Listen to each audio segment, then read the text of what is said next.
You went public on it's May 18th, and the stock has lost roughly half its value since then. Just get right into it. Is it awkward? No, okay. If you could have done anything differently with hindsight, would you have? Well, you know, I mean, the performance of the stock has obviously been disappointing, right? And we care about our shareholders, and the commitment that we made is that we're going to execute this mission of making the world more open and connected, and we're going to do the things that we think are going to build value over the long term.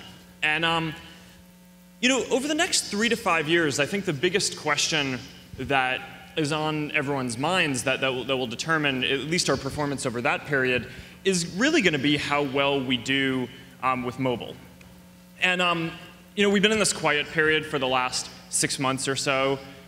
You know, since right up to the time when we were getting started with the IPO, and a lot of stuff has changed since then. I mean, 6 months ago on mobile, you know, we hadn't launched our new set of apps, right? So we were still in a pretty bad place there. Apple hadn't announced the iOS integration. Literally 6 months ago, we didn't run a single ad on mobile.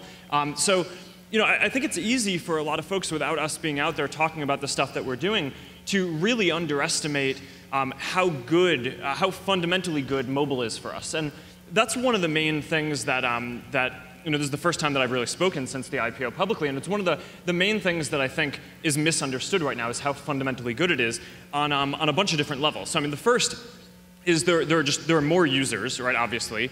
The second is that per person who's using Facebook on mobile, there's more engagement and they're spending more time.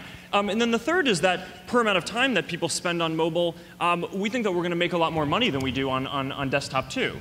You know, there's no doubt that some of the stuff that we've had a bunch of missteps on this. You know, I mean, I think part of the first question that you asked me that didn't quite get to answering was, what are some of the big mistakes that we've made? And when I'm introspective about the last few years, I think that the biggest mistake that we made as a company is betting too much on HTML5 as opposed to native, because it just wasn't there, right? And it's not that HTML5 is bad. I'm long-term really excited about it. And you know, and one of the things that's interesting is we actually have more people on a daily basis using mobile web Facebook than we have using our iOS or Android apps combined, right? So mobile web is a big thing for us.